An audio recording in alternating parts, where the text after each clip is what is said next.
আসসালামু আলাইকুম ওয়া রাহমাতুল্লাহি ওয়া বারাকাতুহু। আলহামদুলিল্লাহি ওয়া কাফা ওয়া সালামুন আলা ইবাদিহিল্লাযিনা ইসতাফা, আম্মা বা'দ। সম্মানিত সম্মানিত সাংবাদিকবৃন্দ, গণপ্রজাতন্ত্রী বাংলাদেশ সরকার মন্ত্রণালয় বিভাগ, মাননীয় প্রধানমন্ত্রী, মাননীয় সকল মন্ত্রীবৃন্দকে আমাদের সিলেটে গোয়াইনঘাটা সিটি কর্পোরেশনের পক্ষ থেকে সকলকে আন্তরিক মোবারকবাদ ও বন্দনা অভিনন্দন ও শুভেচ্ছা জানান। নেটওয়ার্কবৃন্দ, বাংলাদেশ আইন শৃঙ্খলা বাহিনী, বাংলাদেশ সেনাবাহিনীকে, বাংলাদেশ সকল আইন শৃঙ্খলা বাহিনীকে অভিনন্দন ও শুভেচ্ছা জানাই। মাননীয় প্রধানমন্ত্রীকে আমার পক্ষ থেকে, আমাদের সিটি কর্পোরেশনের পক্ষ থেকে অভিনন্দন ও শুভেচ্ছা জানাই। আসলে বক্তব্য দেওয়ার কোনো বিষয় নেই। আপনারা কালকে যে বিজ্ঞপ্তি দিয়েছেন সেই বিষয়ে আমি দুই চারটি কথা বলবো ইনশাআল্লাহ। প্রথমে, মানুষ থাকতে ভুল থাকতে পারে, আর আপনারা ইতিমধ্যে যিনি মেসেজটা দিয়েছেন, এই মেসেজের মাধ্যমে আপনারা আমাকে অনেক দূরে রেখেছেন। আসলে আমি ভুল বুঝতে পেরেছি, সঠিক বুঝতে পারছি না, যেহেতু আমার আমার সিমো মেসেজ নেয়, অন্য হুজুরে সিমো মেসেজ হয়েছে। আমার সিমে যদি মেসেজ হতো ইনশাআল্লাহ তখন দিতে পারতাম।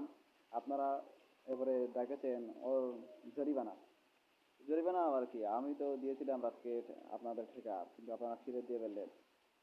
দ্বিতীয় নম্বর কথা হলো, আপনারা মন্ত্রী পরিষদ থেকে বহাল করছে। আমার প্রথম নম্বর ফরজ কাজ হচ্ছে আমাদের সিটি কর্পোরেশন করা, গোয়েঙ্কালে এটা সিটি কর্পোরেশন করা। 2021 সাল থেকে 2020 সাল থেকে আপনাদের বিভিন্ন সরকারের মাধ্যমে, প্রথম ছিল শেখ হাসিনা সরকার, এরপরে হয়েছে ইউনূস সরকার, এরপরে আপনারা বিএনপি সরকার হয়েছে।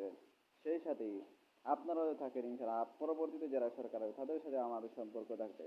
প্রথম নম্বর কথা হলো আমাদের সিটি কর্পোরেশন করা, এটা হলো ফরজ। দ্বিতীয় নম্বর কথা হলো মন্ত্রণালয়, এটা আপনারা বিবেক হিসাবে দিতে পারেন না দিতে পারেন। আমার প্রথম নম্বর কাজ হচ্ছে সিটি কর্পোরেশন করা। যেহেতু আমাদের অঞ্চলটা দেখেন, আপনারা আপনারা বিবেচনা করে দেখেন কত এমপি মন্ত্রী এমপিরা চলে গেছেন। আমাদের এই অঞ্চলটা বর্তমানে কোনো রকম উন্নতর দিকে যাচ্ছে না, এবং রাস্তাঘাটের বেহাল অবস্থা। এখন হচ্ছে বর্ষাকাল, মানুষ চলাচল করতে পারে। একজন মানুষ যদি রোগী হয় তাহলে এই মানুষ হাসপাতাল নিতে নিতে মানুষের যা কষ্ট করতে হয়। এই হিসাবে আমি একটা চেয়েছিলাম আমাদের একটি সিটি কর্পোরেশন করা লক্ষ্যে, এবং সিটি কর্পোরেশন হলে, এখানে একটি সিটি কর্পোরেশন হলে রাস্তাঘাট হবে, মানুষের যাতে সুবিধা হবে, মানুষের কল্যাণ হবে। সেই কল্যাণের সাথে আমি আপনাদের সাথে নেটওয়ার্কের মাধ্যমে এবং আপনার মন্ত্রণালয় মন্ত্রণালয় বিন্দুকে, আপনার মাননীয় প্রধানমন্ত্রী যখন বাংলাদেশে আগমন করেছিলেন, তখন আমি বাংলাদেশ আইন শৃঙ্খলা বাহিনীকে, আপনি ক্ষমতা আগেই আমি বাংলাদেশ আইন শৃঙ্খলা বাহিনীকে রক্ষা করেছিলাম, বলেছিলাম আগামী দিনে প্রধানমন্ত্রী আবেন ওনাকে নিরাপত্তার জন্য। কিন্তু আপনারা দলে কারা আপনাদেরকে নিরাপত্তা দিয়েছেন বলেন? কিন্তু দুঃখের বিষয়, আপনাদের মন্ত্রী বহাল থেকে আপনারা নিউজের মাধ্যমে দিলেন, এটুকু ভালো করলেন না। আমি আহ্বান করি, অনুরোধ করি ইনশাআল্লাহ আপনাদের জয়টুকু না দিয়ে আপনাদের সংশ্লিষ্ট যে ফিস এসেছে, আমি ফিস ইনশাআল্লাহ অথবা অতিরিক্ত জরিমানা না দিয়ে আমি 100-200 টাকা বলে আপনাদের ফিস ইনশাআল্লাহ যথাসময়ে পাঠাবো এই আজকের দিনের মাধ্যমে। আর আপনারা আমাকে সহযোগিতা করেন, এবং আমি আপনাদের সহযোগিতা দেখেন। আমি যদি না থাকি আর আমাদের এই অঞ্চলটা অন্য খেয়ে আনবে তাহলে সম্ভব নয়, কিন্তু আরও অনেক জীবন চলে যাবে। কিন্তু এই আমাদের যে অবস্থা বর্তমানে, আমাদের অঞ্চলটা এবারে নিম্নমানের অঞ্চল। আর এই অঞ্চলে একজন মেয়র হিসাবে এবং একজন মন্ত্রী হিসাবে, সংসদ সদস্য হিসাবে এখানে একজন মানুষ কর্তব্য, আর এখানে ইউনিয়ন একটা কর্তব্য। প্রথম নম্বর হচ্ছে একজন মেয়র অথবা মন্ত্রী অথবা এমপি এ অঞ্চলে একজন দরকার। দ্বিতীয় নম্বর হচ্ছে এখানে একটা ইউনিয়ন প্রয়োজন, এবং এখানে আশ্রয় কেন্দ্রের প্রয়োজন। যেহেতু আমাদের নিম্নমানের অঞ্চল, পানি আসে তখন আমাদের এই বাড়ি অঞ্চলগুলো সব ডুবিয়ে ফেলে। 2022 সালে একটা বাড়ি ঘর রয়েছে না, কিন্তু মানুষ ওই উজান অঞ্চলে, উষা অঞ্চলে সেখানে চলে গেছেন। মানুষ আশ্রয় কেন্দ্র নাই, কিন্তু এখানে আশ্রয় কেন্দ্র দরকার, এখানে সিটি কর্পোরেশন দরকার, অফিস কেন্দ্র দরকার। এবং আপনাদের কাছে বিনীতভাবে আপনারা আমাকে দূরে রাখবেন না। যদি দূরে রাখেন, আপনারা সরকার করে অন্য সরকার যারা আছে তাদের সাথে আমার সহযোগিতা করবেন ইনশাআল্লাহ। আসলে আমার কষ্ট লাগে আপনারা যে এই নিউজটা বর্তমান কালকে রাখতে নিয়ে আপনারা ফাতলামি করেছেন, সেখানে ফাতলামির কোনো বিষয় আছে?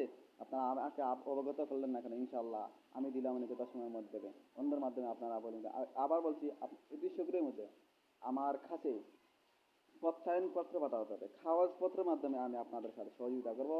আপনারা অনলাইনের মাধ্যমে না কাজ করে আমাকে লিখিত মাধ্যমে, কাগজপত্রের মাধ্যমে আপনারা আমাকে সহযোগিতা করবেন, আমি আপনাদের সাথে সহযোগিতা করব ইনশাআল্লাহ। যদি আপনারা আমাকে বাদ দেন, যদি মন্ত্রণালয়তে বাদ দেন, ইনশাআল্লাহ আগামী দিনে যারা সরকার তাদের সাথে আমার সহযোগিতা থাকবে। নেটওয়ার্ক আপনারা বন্ধ করবেন, নেটওয়ার্ক দিয়ে বন্ধ করেন, ইনশাআল্লাহ আগামী দিনে আরও অনেক ক্ষতিগ্রস্ত যাবেন, দেশ যাবেন, অঞ্চল যাবেন, উপজেলা যাবেন। আর মাননীয় মন্ত্রী সাহেব বিনু হয়েছেন আমাদের আমাদের সিলেট ছাড় আসেন এমপি জন, আপনি ফাতলামি করছেন নাকি? আমাদের ওই অঞ্চলে রাস্তাঘাটের দরকার, আপনি এবার রেল লাইনে রেল দিয়ে আমাদের কী হবে? আমাদের রাস্তাঘাটের দরকার, আগে আগে রাস্তাঘাট দেখেন আমাদের অবস্থা কীরকম। আপনি গিয়েছিলেন আমাদের এলাকায়, আমাদের এখানে ব্রিজের অবস্থা কি ভালো না, আর আপনি রেল লাইনে দিয়েছেন। আমাদের রাস্তা আগে প্রয়োজন, আমাদেরকে রেল লাইনে প্রয়োজন। আপনার কাছে বিনীতভাবে অনুরোধ করছি, আপনি আগে রাস্তাঘাটের দরকার, আপনি রাস্তাঘাটের উন্নতি করেন, পরে রেল লাইন দরকার। আর বক্তব্য দূর করছি না, আপনারা আমার সহিত নেটওয়ার্ক বন্ধ করবেন না। নেটওয়ার্ক যদি বন্ধ করেন, ইনশাল্লাহ আমি অন্য ব্যবস্থা নিব। এবং আগামী দিনে যারা সরকার আসবে, আমাদের জানা আছে সে কত সালে রাজত্ব করতে পারে, এটা আমাদের বহুত আগে জানা আছে। আপনাদের কাছে বিনীতভাবে অনুরোধ করি, মাননীয় প্রধানমন্ত্রীকে, মাননীয় স্পিকারকে, মাননীয় মন্ত্রণালয়ের সকলকে বিনীতভাবে অনুরোধ করে আমাকে বিরত রাখবে না। যদি বিরত রাখেন, ইনশাআল্লাহ বিরোধী দল আছে না, যে বাংলাদেশে অনেক দল আছে, সেই দলে কিন্তু আপনার সহায়তা থেকে আপনাকে মাননীয় প্রধানমন্ত্রীকে যেদিন বাংলাদেশে এসেছিলেন, বাংলাদেশ আসার আগে 6 মাস আগে আমি বাংলাদেশ আইন শৃঙ্খলা বাহিনী নিরাপত্তার জন্য ব্যবস্থা করেছিলাম। আজকে বক্তব্য দূরে করছি না, দুঃখ বিষয় আপনারা এই ফাতলামি করছেন আমার বিরুদ্ধে। সবাই ভালো থাকুন, সবাই সুস্থ থাকুন। বাংলাদেশ জিন্দাবাদ, বাংলাদেশ চিরজীবী। আসসালামু আলাইকুম।